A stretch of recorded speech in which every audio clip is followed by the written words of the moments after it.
وَلَقَدْ جِئْنَاهُمْ بِكِتَابٍ فَصَّلْنَاهُ عَلَى عِلْمٍ هُدًى وَرَحْمَةً لِقَوْمٍ يُؤْمِنُونَ. اللہ وسلم علی اشرف الانبیاء والمرسلین محمد وعلی آلہ واصحابہ ومن اہتدی بہدیہ ودعا بدعوتہ واستنى بسنتہ الی یوم الدین واشہد ان لا الہ الا اللہ وحدہ لا شریک لہ واشہد ان محمدا عبدہ ورسولہ وبعد. قرآن مجید کا نظم اور باہمی ارتباط، اس کے حوالے سے بات شروع ہوئی ہے. تو قدیم علماء میں بھی علماء نے اس موضوع پر کام کیا ہے. علامہ بقائی رحمۃ اللہ علیہ کی نظم الدرر بڑی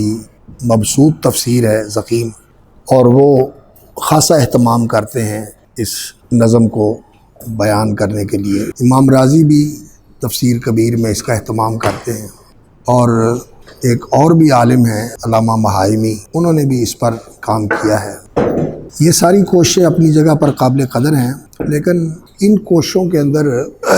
جو بڑی کامیابی دیکھنے میں آئی ہے وہ علامہ حمید الدین فراہی اور ان کے تلامذہ اور اس مکتب فکر کے جو مستفیدین اور مستفیضین ہیں، انہوں نے جو کام کیا ہے. مکمل تفسیر مولانا اصلاحی رحمۃ اللہ علیہ نے لکھی ہے. تو اور اب ان کے جو آگے شاگرد ہیں یا ان کے فیض یافتہ ہیں وہ بھی اس موضوع پر کام کر رہے ہیں. تو انہوں نے نظم قرآن کو تو اجاگر کیا ہے، لیکن ایک چیز جو ہے وہ بڑی مایوسی کا باعث بنتی ہے کہ ان حضرات نے جو کچھ انہوں نے سمجھا ہے اور جو کچھ انہوں نے پایا ہے، اسی کو سب کچھ قرار دے کر باقی امت نے جو کام کیا ہے اس سارے کی قدر و قیمت بالکل ختم کر دی. کہتے ہیں کہ بس یہ چیز ہمیں ہی ملی ہے اور اس سے پہلے لوگ نہیں پا سکے. یہ بات جو ہے قرآن مجید کے بارے میں اس لیے صحیح نہیں ہو سکتی کہ قرآن فہمی کا سلیقہ، ذوق اور اس کی مہارت جو اس کے پہلے مخاطبین کے اندر تھی وہ بعد والوں میں اس معیار اور اس درجے کی نہیں ہو سکتی. تو ان کی جو تفسیر ہے قرآن مجید کی، اس تفسیر کو آپ نظر انداز کر دیں اور اس کو سامنے نہ رکھیں، اس کی قدر نہ کریں، اور جو کچھ آپ نے سمجھا ہے اسی کو ہی آپ سمجھیں کہ یہ قرآن کی مراد ہے. اور قرآن کی مراد ہونے کا مطلب یہ ہے کہ یہ اللہ کی مراد ہے. اور جن لوگوں کو رسول اکرم صلی اللہ علیہ وسلم نے یعلمہم الکتاب والحکمہ، کتاب و حکمت کی تعلیم دی، اور آپ نے پڑھا ہوگا یا پڑھیں گے اصول التفسیر جو شیخ الاسلام ابن تیمیہ رحمۃ اللہ علیہ کی کتاب ہے، تو اس میں انہوں نے کہا ہے کہ رسول اکرم صلی اللہ علیہ وسلم نے صرف الفاظ کی تعلیم نہیں دی، معنی کی بھی تعلیم دی، اور قرآن کے حقائق و مطالب بھی بیان کیے ہیں، اور قرآن کے مقاصد کو رسول اکرم صلی اللہ علیہ وسلم اور وہ حضرات صحابہ کرام جو رسول اکرم صلی اللہ علیہ وسلم سے قرآن پڑھنے والے ابی ابن کعب، زید ابن ثابت، عبداللہ ابن مسعود اور عبداللہ ابن عباس اور ابو درداء، ابو موسیٰ اشعری اور اسی طرح حضرات خلفائے اربعہ رضی اللہ عنہم عن الصحابہ اجمعین، ان حضرات نے جو قرآن سمجھا ہے تو اس کو انسان اہمیت نہ دے، یہ بات بڑی سچی بات ہے کہ انسان کو مایوس کرتی ہے، اور اس سے انسان بڑا دکھی ہوتا ہے کہ ان حضرات نے کیوں ایسا کیا ہے. لیکن یہ انسان کی کمزوری ہے کہ انسان کو جب کوئی بڑی چیز مل جاتی ہے نا، اور تو پھر اس بڑی چیز کو پا کر انسان اتنا خوش ہوتا ہے کہ وہ سمجھتا ہے کہ سب کچھ یہی ہے اور اس کے علاوہ کچھ ہے ہی نہیں. لیکن جس کے پاس یہ چیز آتی ہے اور اس نے اور چیزیں بھی دیکھی ہوتی ہیں، وہ پھر یہ جانتا ہے کہ یہ بھی اچھی چیز ہے، قابل قدر ہے، اس سے بھی فائدہ اٹھانا چاہیے، لیکن جو پہلوں نے کیا ہوا ہے اور جو اوروں کے پاس ہے وہ بھی کوئی کم قیمت چیز نہیں. تو میں اگر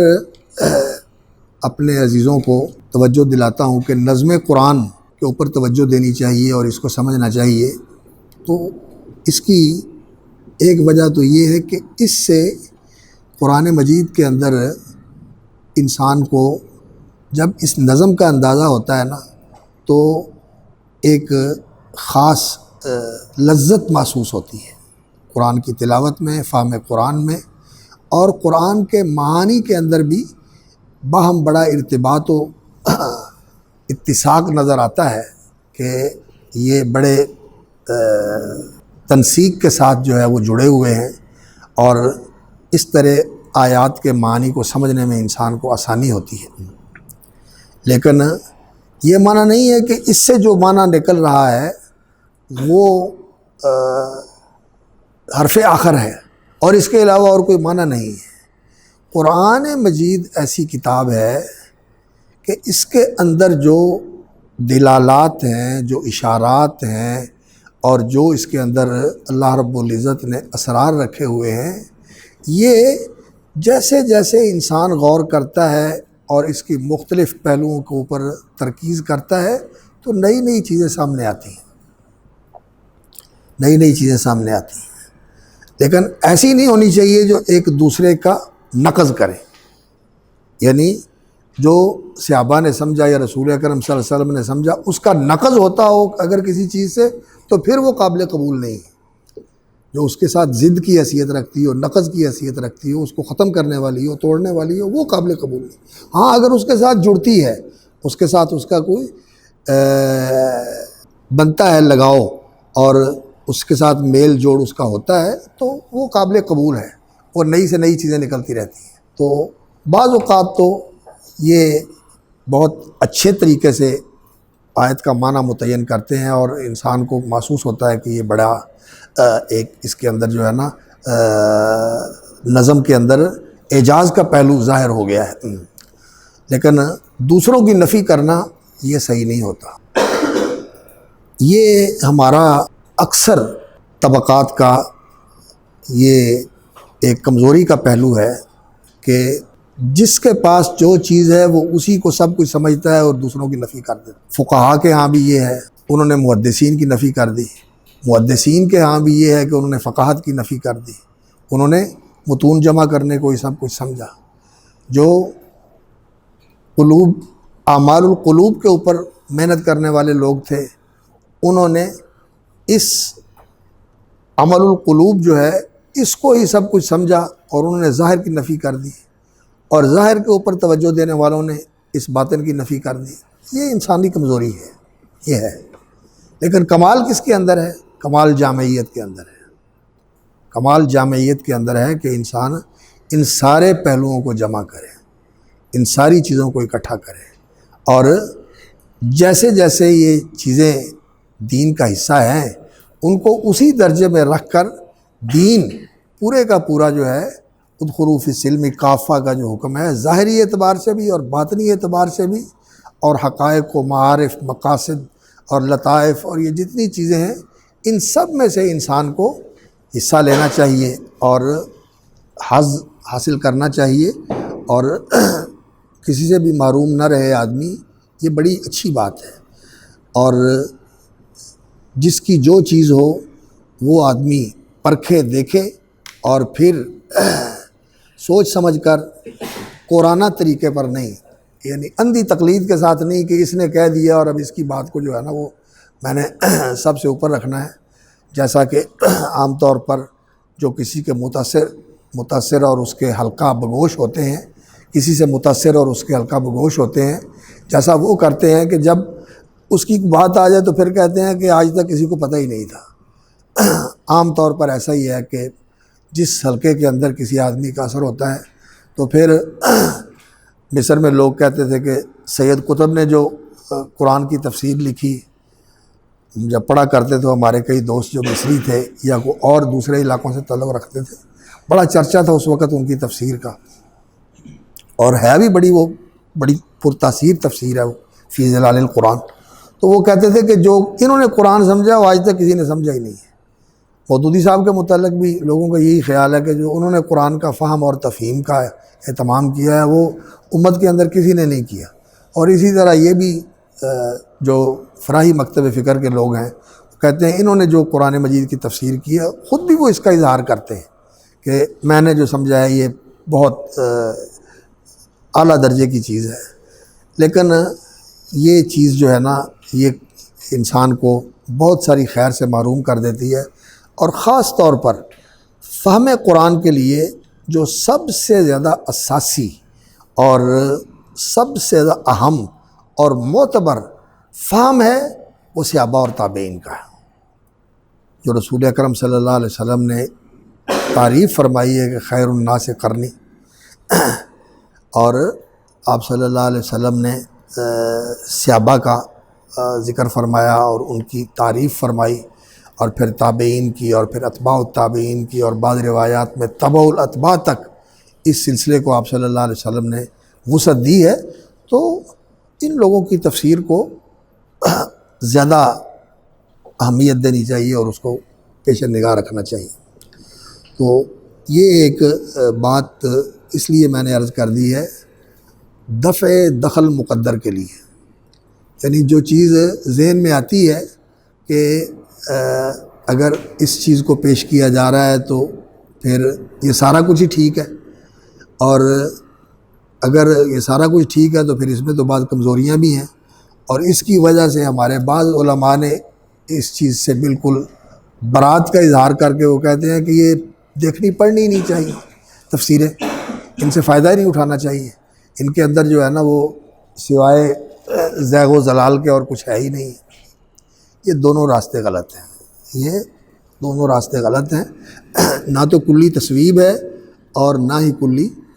تردید ہے، نہ ہی رد ہے سب کا اور نہ ہی سب کو قبول کرنا ہے، نہیں، خذ ما صفا ودا ما قدر، یہی انسان کا رویہ ہونا چاہیے۔ تو بات ہو رہی تھی قرآن مجید کے یہ جو صورتوں کا آخری زمرہ یا مجموعہ ہے، سورہ تبارک الذی سے شروع ہو کر آخر تک ختم ہوتا ہے، تو اس کے اندر اللہ رب العزت نے تنبیہ و انذار کا پہلو اختیار کیا ہے، اور اس تنبیہ و انذار کے اندر اللہ رب العزت کی توحید، جس میں اللہ کا تعارف، اللہ کی ربوبیت اور اللہ کے علم و قدرت اور اس کی حکمت اور اس کی الوہیت، یہ ساری چیزیں بیان ہوتی ہیں توحید کے اندر، یہ توحید کے سارے پہلو آتے ہیں، اور رسول اکرم صلی اللہ علیہ وسلم کی نبوت و رسالت، اور آپ صلی اللہ علیہ وسلم کا مرسل من اللہ ہونا، اور آپ صلی اللہ علیہ وسلم کی یہ حیثیت کہ آپ کی بات ماننا لازم ہے، اور نہیں مانو گے تو وہ اللہ رب العزت جو پوری کائنات کا فرما روا ہے، جب اس کے سفیر اور اس کے فرستادہ کو تم جھٹلاؤ گے تو پھر وہ اس پر گرفت کرے گا، اور اس کی گرفت جو ہے دنیا میں بھی ہے اور آخرت میں بھی ہے۔ دنیا کے اندر بھی گرفت کرتا ہے، اور خاص طور پر جس کو رسول بنا کر بھیجتا ہے اس کو اگر لوگ جھٹلاتے ہیں تو اللہ تعالیٰ پھر رسول کے سامنے ہی ان کا انجام جو ہے وہ دکھا دیتا ہے، رسول کو غالب کرتا ہے، اور جو اس کو جھٹلانے والے ہیں یا وہ تباہ و برباد ہو جاتے ہیں یا اس کے ہاتھوں ذلیل و خوار ہوتے ہیں۔ یہ اللہ رب العزت کی سنت ہے۔ انا لننصر رسولنا انا لننصر رسولنا والذین آمنوا فی الحیات الدنیا ویوم یقوم الاشہاد، یہاں بھی اللہ ان کی مدد کرتا ہے، اور جس دن اللہ کے سامنے لوگ پیش ہوں گے اور سارے گواہ اکٹھے ہوں گے، اس دن بھی اللہ رب العزت ان کی مدد کرے گا، اور وہ ذلیل و خوار ہوں گے جو ان کو جھٹلانے والے ہیں۔ تو دنیا کا عذاب اور آخرت کا عذاب، ان دونوں سے اللہ رب العزت ان کو خبردار کرتے ہیں جو رسول کے مخاطب ہوتے ہیں کہ اگر نہیں مانو گے تو یاد رکھنا۔ اور اس کے ساتھ دنیا کی زندگی اور اس کی رنگینیاں اور اس کی دل ربائیاں، یہ انسان کو اس طرح مگن کرتی ہیں اور اس طرح اپنے اندر انسان کو لبھا لیتی ہیں، اور اس طرح اپنے ساتھ انسان کو جوڑ لیتی ہیں کہ انسان کے دل میں آخرت کا خیال ہی نہیں آتا، آخرت کو انسان بالکل بھول جاتا ہے، صرف دنیا ہی کو سب کچھ سمجھتا ہے۔ یہ عام انسان کی کمزوری ہے۔ تو اللہ رب العزت نے توحید، رسالت اور اس کے ساتھ معاد اور آخرت، پچھلا گھر جو ہے اس کی بھی یاد دہانی کروائی ہے کہ اصل زندگی تو وہ ہے، اصل نعمتیں تو وہاں ہیں، اور یہ دنیا تو اس کے مقابلے میں بہت ہی محدود ہے۔ یہ قرآن مجید کا اکثر مقامات پر طریقہ ہے کہ وہ یہ جو دین کی بنیاد ہے وہ انہی چیزوں کے اوپر ہے، اللہ کی توحید اور اس کی معرفت، اور اللہ رب العزت کی عبادت، اور رسول اللہ صلی اللہ علیہ وسلم کے مقام و مرتبے کی پہچان کہ وہ اللہ کے رسول ہیں، اور ان کی اطاعت و اتباع، اور ان کی تعظیم اور محبت، اور اس دنیا کی حقیقت کو جاننا کہ یہ کچھ عرصے کے لیے انسان کے فائدے کے لیے اللہ تعالیٰ نے انسان کو یہاں رکھا ہوا ہے اور یہ کچھ لیا ہوا ہے، لیکن اصل زندگی انسان کی آخرت کی زندگی ہے، اور اصل گھر جو ہے وہ ہے جہاں انسان کو وہ کچھ ملے گا جو انسان کی اصل خواہش اور چاہت ہے، وہ وہاں جا کے ملے گا۔ اور اس کے ساتھ پھر ضمناً یہ چیز بھی آتی ہے کہ انسان کیا ہے، انسان کی ذمہ داری کیا ہے، اور انسان جو ہے وہ اللہ رب العزت نے اس کو عبادت کے لیے پیدا کیا ہے، شکر گزاری کے لیے پیدا کیا ہے، اور اس زمین کے اوپر اللہ رب العزت نے جو اس کو امانت بخشی ہے اختیار و اقتدار کی، اس کی حفاظت کرنی ہے انسان نے، اس کو اللہ رب العزت کی فرما برداری میں لگانا ہے، اس کی نافرمانی میں نہیں لگانا۔ یہ چیز بھی اس کے ضمن میں بیان ہوتی رہتی ہے، اور اچھے اخلاق کیا ہوتے ہیں، برے اخلاق کیا ہوتے ہیں، یہ ساری چیزیں اس میں ذکر ہوتی ہیں۔ تو یہ مجموعہ جو ہے آخری مجموعہ یا آخری زمرہ، اس کے اندر اللہ رب العزت نے دنیاوی عذاب کا بھی ذکر فرمایا اور اخروی عذاب کا بھی۔ اخروی عذاب جو ہے چونکہ وہ بڑا ہے اور وہ نہ ختم ہونے والا ہے، اس لیے اس کا پہلے ذکر کیا سورہ ملک کے اندر، اور دنیاوی عذاب جو ہے یہ آتا ہے اور آیا ہے، اور اس سے انسان کو بچنا چاہیے کہ یہ انسانوں کے سر کے اوپر منڈلا رہا ہوتا ہے جب وہ نبی کی مخالفت کرتے ہیں اور اللہ کی بغاوت کرتے ہیں، تو اس عذاب کی زد میں ہر وقت وہ ہوتے ہیں، تو اللہ رب العزت نے انہیں اس منڈلاتے ہوئے عذاب سے ڈرایا ہے۔ اور پھر اس کے بعد سورۃ القلم کے اندر اللہ رب العزت نے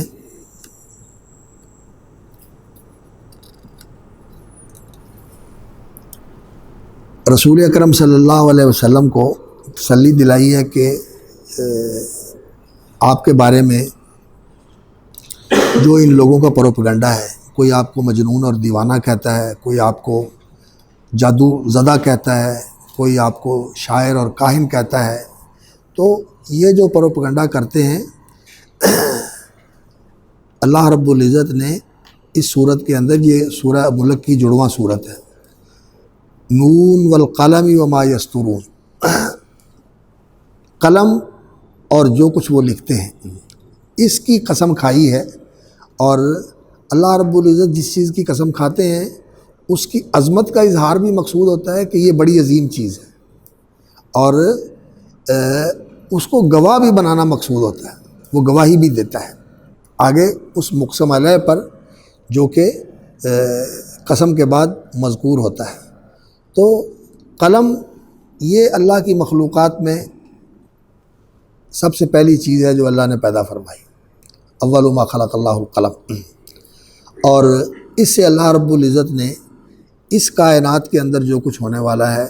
وہ سارا لکھوا دیا، قلم کو کہا اور قلم نے لکھ دیا، اور پھر اس قلم کا استعمال جو ہے یہ اللہ رب العزت نے انسان کو بھی سکھایا، اقرأ وربک الاکرم الذی علم بالقلم، قلم سے لکھنا انسان کو سکھایا۔ بول کے انسان اپنا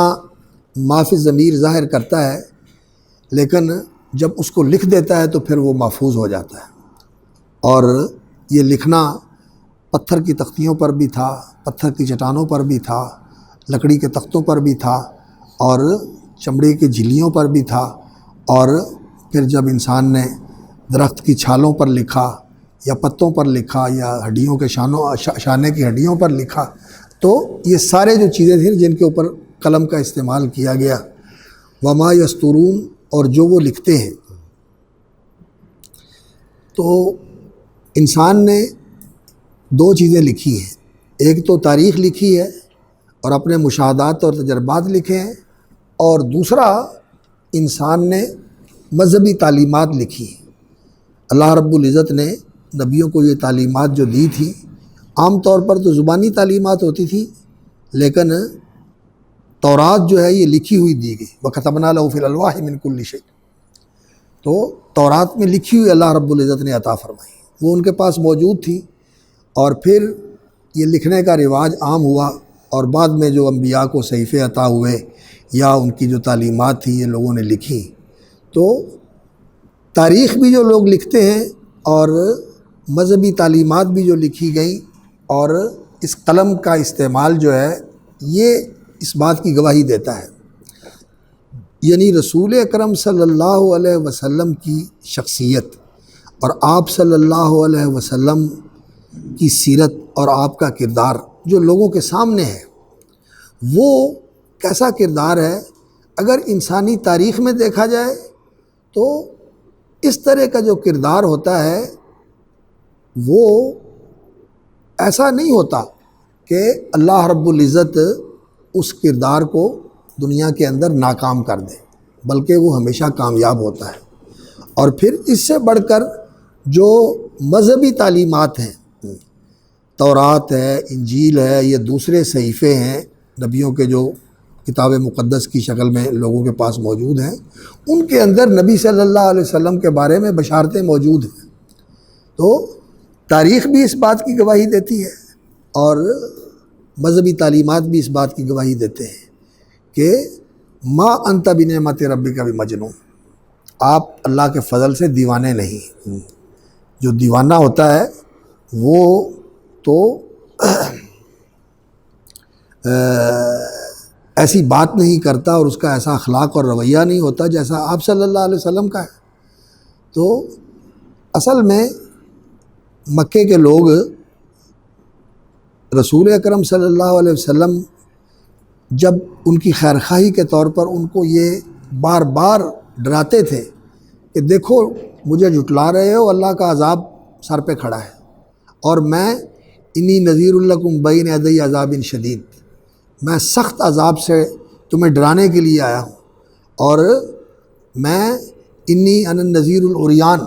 میں اس ڈرانے والے کی طرح ہوں جو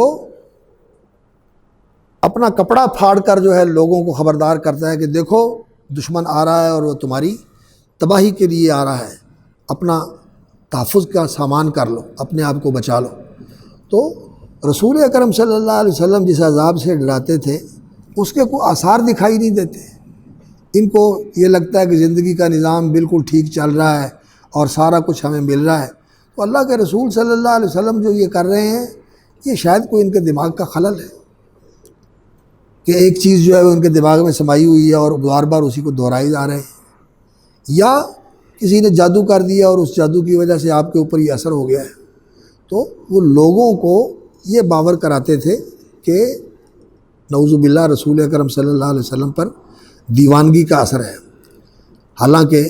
رسول اکرم صلی اللہ علیہ وسلم جتنے ذی عقل اور ذی شعور تھے اور جتنے فرزانے تھے، ایسا تو کوئی دنیا میں تھا ہی نہیں۔ آپ صلی اللہ علیہ وسلم تو بہت زیادہ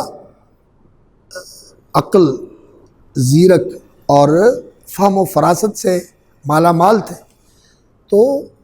ان لوگوں کو یہ بات اصل میں لوگوں کو متنفر کرنے کے لیے وہ یہ لوگ بات کہتے تھے، اور حقیقت یہ تھی کہ دیوانے رسول اکرم صلی اللہ علیہ وسلم کو کہتے تھے اور دیوانے وہ خود تھے کہ آپ صلی اللہ علیہ وسلم کے اخلاق اور سیرت کو دیکھ نہیں رہے اور آپ کے پیغام پر غور نہیں کر رہے، اور ضد اور انانیت کے اندر اپنی اس زندگی کی جو ڈگر بنی ہوئی ہے اس کو چھوڑنے کے لیے تیار نہیں ہے۔ تو آپ صلی اللہ علیہ وسلم کی بات کو ٹھکرا رہے ہیں کہ اس سے ہماری یہ چاہتیں اور ہماری یہ خواہشیں جو ہیں نا یہ چھوڑنی پڑیں گی۔ تو آپ صلی اللہ علیہ وسلم کو دیوانہ بتا رہے ہیں۔ تو اللہ رب العزت نے فرمایا نون والقلم وما یسطرون، قلم کی قسم اور جو لکھا گیا ہے، انسانی تاریخ لکھی گئی ہے یا مذہبی تعلیمات لکھی گئی ہیں، یہ ساری اس بات کی گواہی دیتی ہیں کہ ما انت بنعمت ربک بمجنون، آپ جیسا آدمی جو ہے وہ مجنون نہیں ہوتا، کیونکہ مذہبی کتابوں میں آپ کی پیشین گوئیاں موجود ہیں، آپ کے متعلق پیشین گوئیاں موجود ہیں، اور تاریخی طور پر جن شخصیات کا تذکرہ ہے، جو بھی کوئی اعلیٰ کردار کی شخصیت گزری ہے اس کا جو بہترین نمونہ ہے وہ رسول اکرم صلی اللہ علیہ وسلم کی شخصیت کے اندر نظر آتا ہے۔ جیسا کہ وہ کہا ہے نا، آنچ خوبہ ہمہ دارند تو تنہا داری، کہ جو پہلے لوگوں میں متفرق طور پر اعلیٰ اخلاق کا مرقع تھا، وہ سارے کا سارا رسول اکرم صلی اللہ علیہ وسلم کی ذات اقدس کے اندر موجود ہے۔ ما انت بنعمت ربک بمجنون، یہ بڑی تسلی ہے رسول اکرم صلی اللہ علیہ وسلم کے لیے۔ وَإِنَّ لَكَ لَأَجْرًا غَيْرَ مَمْنُونٍ، اور یہ سمجھتے ہیں کہ یہ دیوانے کی بڑھ ہے، تھوڑے دنوں کے بعد ختم ہو جائے گی، تو اللہ رب العزت نے فرمایا نہیں، ختم یہ ہو جائیں گے اور ان کے یہ سارے بندوبست جو ہیں یہ ختم ہو جائیں گے، آپ کے لیے ایسا اجر ہے جو کبھی منقطع ہونے والا نہیں۔ آپ کا دین غالب آئے گا، آپ کا نام رہے گا، آپ کی یہ محنت جو ہے یہ دنیا کے اندر بہت زیادہ لوگوں کے فائدے کا باعث بنے گی، اور اس کے صلے میں جو آپ کو دنیا اور آخرت میں نیک نامی اور عزت و شرف ملنے والا ہے وہ کبھی ختم نہیں ہونے والا۔ وَإِنَّكَ لَعَلَىٰ خُلُقٍ عَظِيمٍ، اور بات یہ ہے کہ آپ خلق عظیم کا پیکر ہیں، ایسا انسانی اخلاق جو اعلیٰ ترین انسانی صفات کا حامل ہے، اور وہ کریمانہ اخلاق جو اللہ رب العزت اپنے بندوں میں پسند کرتے ہیں، ان کا کامل ترین اور اعلیٰ ترین نمونہ رسول اکرم صلی اللہ علیہ وسلم کی ذات اقدس کے اندر ہے۔ فَسَتُبْصِرُ وَيُبْصِرُونَ بِأَيِّكُمُ الْمَفْتُونُ، آپ بھی دیکھ لیں گے اور یہ بھی دیکھ لیں گے کہ کون فتنے میں پڑا ہوا ہے، کون فتنے میں پڑا ہوا ہے، کس کو فتنے میں ڈال دیا گیا ہے۔ تو ان ربک هو اعلم بمن ضل عن سبیلہ وهو اعلم بالمہتدین، اور پھر جو قریش کے قائدین تھے، ابو لہب تھا اور ولید ابن مغیرہ تھا اور ابو جہل تھا جس کو وہ ابو الحکم کہتے تھے، اور اسی طرح اخنس ابن شریک یا اور اس طرح کے جتنے بھی بڑے بڑے سردار تھے قریش کے، ان سب کا کردار یہ تھا کہ اللہ رب العزت نے فرمایا لا تطع المکذبین ودوا لو تدہن فیدہنون ولا تطع کل حلاف مہین ہماز مشاء بنمیم مناع للخیر معتد اثیم، کہ بات بات پہ قسم اٹھانے والے، بے وقت چغلیاں کھانے والے، لگائی بجھائی کرنے والے،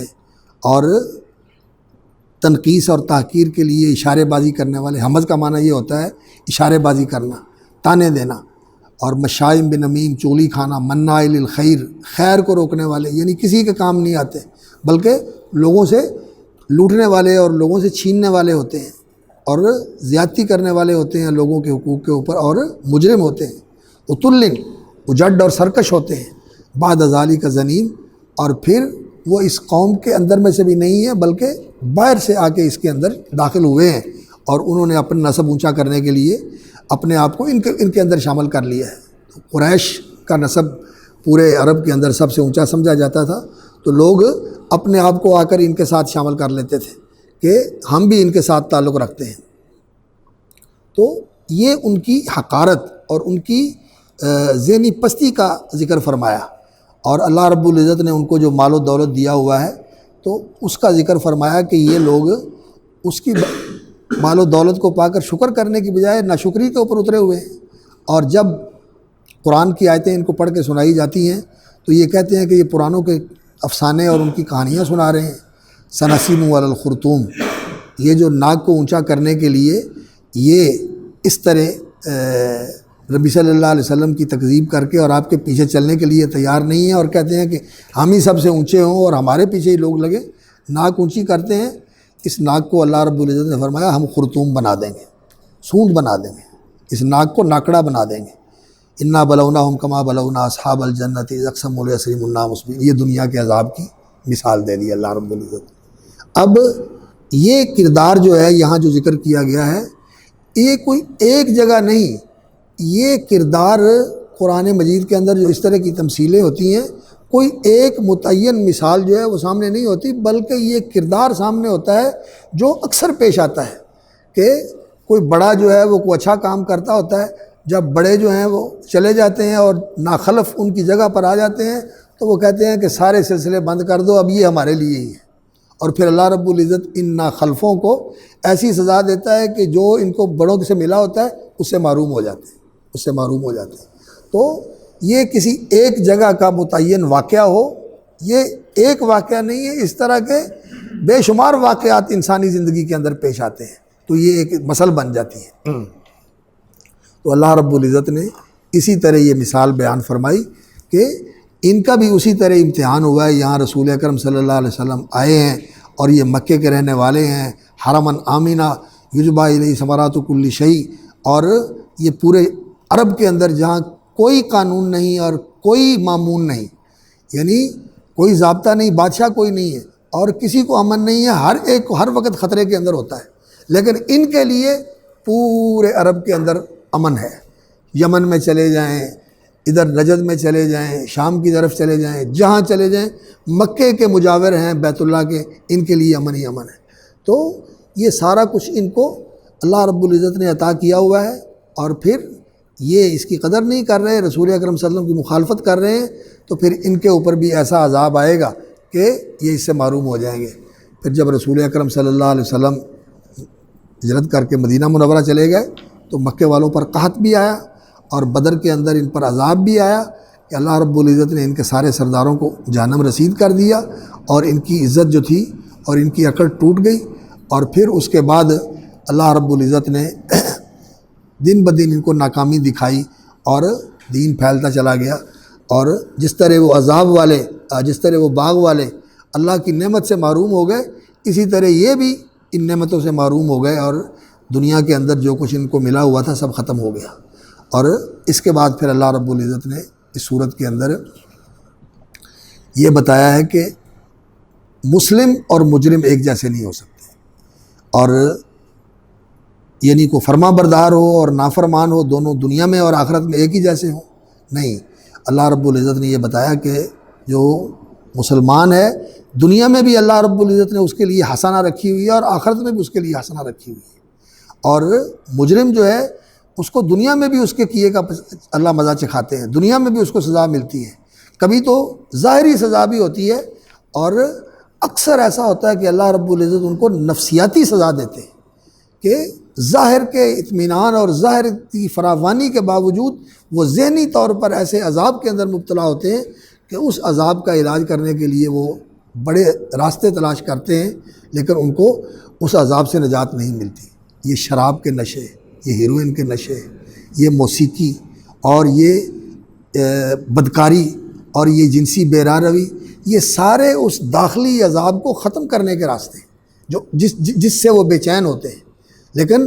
جتنا وہ اس کا علاج کرنے کی کوشش کرتے ہیں اتنا ہی وہ عذاب بڑھتا چلا جاتا ہے۔ یہ بھی عذاب ہوتا ہے، لا تعجبک اموالہم ولا اولادہم انما یرید اللہ لیعذبہم بہا فی الحیاۃ الدنیا وتزہق انفسہم وہم کافرون۔ اور مسلمان جو ہوتا ہے اس کو اللہ رب العزت اگر تکلیف میں بھی رکھتے ہیں، لیکن جو اس کا باطنی یقین اور ایمان ہے وہ اللہ رب العزت کی معرفت سے اس کے اندر ایک ایسا شعور پیدا کر دیتا ہے کہ وہ اگر کوئی ظاہری تکلیف بھی ہے تو وہ اس کے اوپر اللہ کا فیصلہ سمجھ کر اللہ تعالیٰ اس کو ایسا صبر و رضا کا صلہ عطا کر دیتے ہیں اور ایسا خزانہ عطا کر دیتے ہیں کہ اس کو اس میں بھی راحت اور لذت ملتی ہے، اس کو راحت اور لذت ملتی ہے۔ تو دنیا کے اندر بھی اللہ تعالیٰ ایک جیسا نہیں رکھیں گے اور آخرت کے اندر بھی ایک جیسا نہیں رکھیں گے۔ یہ عام جو انسانوں کا شعور ہے وہ کہتے ہیں کہ جی بس یہاں یہ جو کچھ ہو رہا ہے ایسے ہی چلتا رہے گا اور ایسے ہی ہوتا رہا ہے اور آگے بھی ایسے ہی ہوتا رہے گا، اس کا کوئی نتیجہ نکلنے والا نہیں ہے۔ یہ قرآن نے بتایا کہ یہ بات بالکل غلط ہے۔ تو یہ دو صورتوں کے اوپر ذرا تھوڑی سی ہم نے تفصیلی گفتگو کی ہے، اس لیے کہ ذرا اس کو سمجھنا آسان ہو جائے۔ ویسے آپ بہتر ہوگا کہ مطالعہ کر لیں تدبر قرآن کا، تو تاکہ انسان کو سمجھ آ جائے کہ کس طرح صورتوں کے اندر نظم جو ہے نا وہ قائم ہے۔ اور پھر یہ سلسلہ اسی طرح آگے چلتا ہے۔ اگلی صورت کے اندر اللہ رب العزت نے دنیا کے عذاب کے بھی ذکر فرمایا اور آخرت کے عذاب کا بھی ذکر فرمایا۔ دونوں عذابوں کا اللہ رب العزت نے ذکر فرمایا کہ دنیا کے اندر سمود، عاد اور اسی طرح المؤتفقات، قوم لوط، ان لوگوں پر عذاب آیا تو کس وجہ سے؟ انہوں نے وقت کے رسول کی تکذیب کی، اور پھر قیامت آنے والی ہے، اور قیامت کے بعد پھر حساب کتاب ہونے والا ہے، اور حساب کتاب کے بعد جزا اور سزا ملنے والی ہے۔ تو اللہ رب العزت نے اسی چیز کو اگلی صورت میں پھر بہت زیادہ واضح کر دیا، اور اس کا انداز ایسا ہے کہ یہ انسان کے دل کو پگھلا دینے والا انداز ہے۔ اور حضرت عمر رضی اللہ تعالیٰ عنہ اسی صورت کی انہوں نے قرات سنی۔ بعض روایتوں میں تو آتا ہے کہ انہوں نے بہن کے پاس قرآن سنا تھا، لیکن ایک روایت یہ بھی ہے کہ وہ کہتے ہیں کہ جب سب سے پہلے میرے دل پر اسلام کا نقش جو ہے وہ طاری ہوا اور قرآن کی تاثیر سے میں متاثر ہوا، تو وہ یہ سورہ حاقہ کی تلاوت تھی۔ رسول اکرم صلی اللہ علیہ وسلم سے انہوں نے یہ تلاوت سنی، اور پھر ان کے دل کے اوپر جو اس کا اثر ہوا وہ خود ہی بیان کرتے ہیں کہ میں نے یہ کہا کہ رسول اکرم صلی اللہ علیہ وسلم اس زمانے میں شاعروں کو یہ سمجھا جاتا تھا کہ ان کے پاس ایسی قوت بیان ہوتی ہے کہ یہ لوگوں کے دلوں تک پہنچ جاتے ہیں اور لوگوں کو گرویدہ بنا لیتے ہیں اور اپنے پیچھے لگا لیتے ہیں۔ اور شاعروں کی اس لیے بڑی تعظیم بھی ہوتی تھی کہ وہ قبیلے کی زبان بھی ہوتے تھے اور قبیلے کا دماغ بھی ہوتے تھے، وہ ان کو رہنمائی بھی دیتے تھے، حکمت بھی سکھاتے تھے، اور ان کی عزت و شرف کے محافظ بھی ہوتے تھے، اور ان کے رہنما بھی ہوتے تھے، ان کی باتوں پر وہ لوگ اعتماد کرتے تھے۔ تو وہ کہتے ہیں میرے دل میں یہ بات آئی کہ بہت بڑے شاعر ہیں، لیکن نبی صلی اللہ علیہ وسلم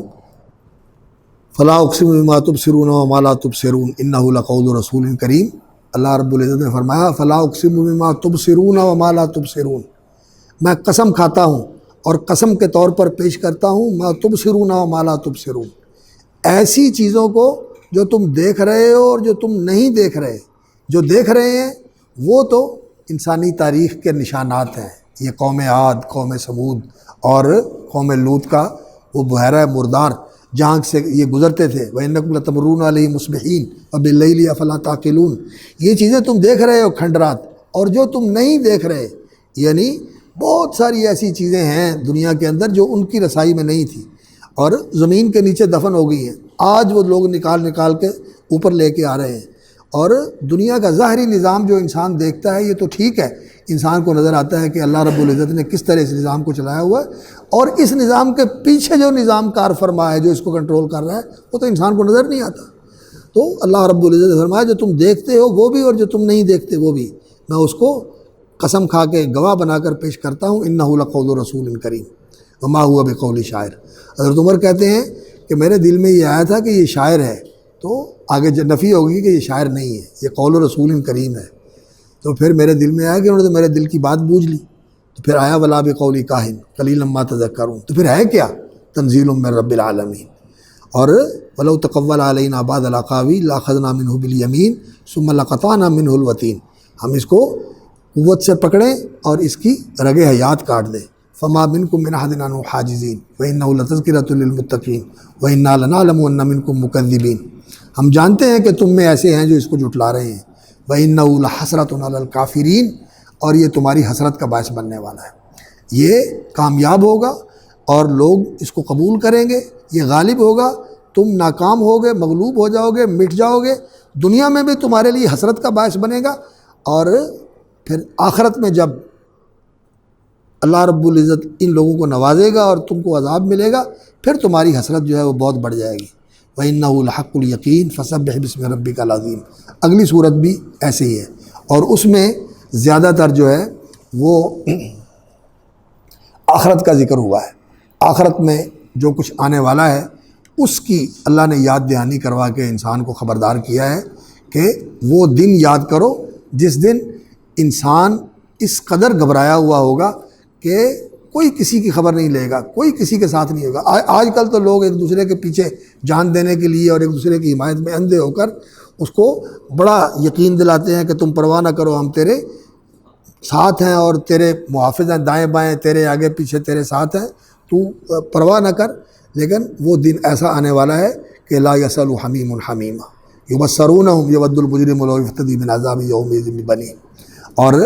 اللہ رب العزت نے اس کا ذکر فرما کے پھر جہنم کا ذکر فرمایا کہ انہا لظیٰ نزاعۃ للشویٰ تدعو من ادبر وتولیٰ، وہ ایسا شعلہ ہے جو انسان کی کھال ادھیڑ لے گا، جب انسان جلتا ہے تو کھال اتر جاتی ہے، جل کے گر جاتی ہے۔ اور یہ جو کھال ہوتی ہے اسی کے اندر ہی اللہ رب العزت نے یہ حصہ رکھی ہوئی ہے جو تکلیف ہوتی ہے۔ جو اوپر والا حصہ ہے نا اس میں حصہ ہوتی ہے تکلیف کی، جو نیچے والا حصہ ہے وہاں چلے جائیں تو تکلیف نہیں ہوتی، وہاں احساس نہیں ہوتا۔ تو ہوگا کیا، یہ کھال جو ہے وہ اس کو ادھیڑ دے گی، اور کلما ناضجت جلودہم بدلناہم جلودا غیرہا لیذوقوا العذاب، نیچے سے نہیں نکل آئے گی۔ یہاں تو یہ ہوتا ہے کہ یہ اترتی ہے تو نیچے والے کو شروع نہیں اثر ہوتا، پھر وہ زہر پھیل جاتا ہے تو اس وجہ سے انسان مر جاتا ہے۔ لیکن وہاں یہ ہوگا کہ بدلناہم جلودا غیرہا لیذوقوا العذاب نزاعۃ للشویٰ تدعو من ادبر وتولیٰ وجمع فأوعیٰ۔ ایسا انسان جس نے پیٹھ دکھائی اور منہ موڑ کے چلا گیا، یعنی بے رخی برتی اور بالکل دھیان ہی نہیں دیا اللہ کی بات پر، وجمع فأوعیٰ، اکٹھا کیا اور بچا بچا کے سنبھال کے رکھا، پیسے اور اپنے اثاثے بہت بنا لیے اس نے۔ اور پھر انسان کی اللہ رب العزت نے فطرت کا بتایا کہ انسان جو ہے اس کے اندر یہ ایک فطری کمزوری ہے، ان الانسان خلق ہلوعا، انسان بڑا جلد باز اور بے صبرا واقع ہوا ہے، اور اس کے اندر تھڑ دلا ہے، یہ اس کا دل مضبوط نہیں ہے۔ اذا مسہ الشر جزوعا واذا مسہ الخیر منوعا، جب مصیبت اور تکلیف آتی ہے تو بہت زیادہ رونے دھونے لگتا ہے، چیخ پکار کرتا ہے، جزا فضا کرتا ہے۔ واذا مسہ الخیر منوعا، اور جب خیر و برکت آ جاتی ہے تو پھر اس کو روک کے بیٹھ جاتا ہے اور اس کے اندر جو اللہ نے حقوق رکھے ہوتے ہیں ان کو بھول جاتا ہے۔ یہ جو انسان کی کمزوری ہے اس سے کون لوگ بچتے ہیں؟ وہ کردار اللہ رب العزت نے بیان فرمایا جو اہل ایمان کا کردار ہوتا ہے، اور یہ مقام اور سورۃ المومنون کا مقام یہ آپس میں بہت زیادہ ایک دوسرے کے ساتھ مقاربت اور مشابہت رکھتے ہیں، بلکہ ایک دوسرے کی تکمیل کرتے ہیں کہ یہ جو کردار ہے ایک اہل ایمان کا اور ایک مومن کا، وہ کردار جو ہے یہ اللہ رب العزت کے ہاں پسندیدہ کردار ہے، اور رسول اکرم صلی اللہ علیہ وسلم خود تو اس کردار کے حامل ہیں، آپ کے صحابہ بھی اسی کردار کے ساتھ متصف اور اسی کے ساتھ وہ ممتاز ہیں پورے معاشرے کے اندر، رسول اکرم صلی اللہ علیہ وسلم کے ساتھی۔ اور اسی لیے جن لوگوں کا یہ کردار ہے وہی لوگ کامیاب ہونے والے ہیں، اور دنیا کے اندر بھی ان کے لیے کامیابی ہے اور آخرت کے اندر بھی ان کے لیے کامیابی ہے۔ آخرت کی کامیابی کا تو اللہ رب العزت نے یہاں ذکر فرمایا، اولئک فی جنات مکرمون، لیکن دنیا کی کامیابی کا ذکر اللہ رب العزت نے سورۃ المومنون میں ذکر فرمایا، قد افلح المومنون، اور پھر اہل ایمان کی صفات بیان فرمائی۔ ساری سورت بندہ پڑھے تو پتہ چلتا ہے کہ اہل ایمان کی صفات کیا ہوتی ہیں، اور پھر سورۃ النور کے اندر اللہ رب العزت نے انہی اہل ایمان کے ساتھ وعد اللہ الذین آمنوا منکم وعملوا الصالحات لیستخلفنہم فی الارض کما استخلف الذین من قبلہم ولیمکنن لہم دینہم الذی ارتضی لہم ولیبدلنہم من بعد خوفہم امنا۔ تو اللہ رب العزت نے یہ ان صورتوں کے اندر بیان فرمایا ہے، اور پھر قوم نوح کا تذکرہ جو کہ تقریباً ان کے سامنے تھا اور پوری طرح اس سے باخبر تھے،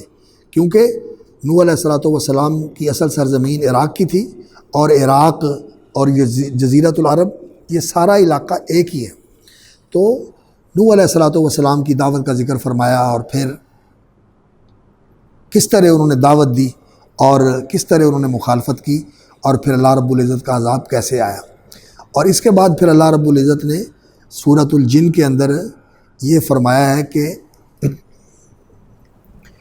یہ قرآن مجید جس کو تم جھٹلا رہے ہو اور جس کا تم انکار کر رہے ہو، جنات نے اس کو سنا تو انہوں نے اس کو مان لیا اور اس پر ایمان لے آئے، اور انہوں نے کہا انا سمعنا قرآنا عجبا یہدی الی الرشد فآمنا بہ ولن نشرک بربنا احدا۔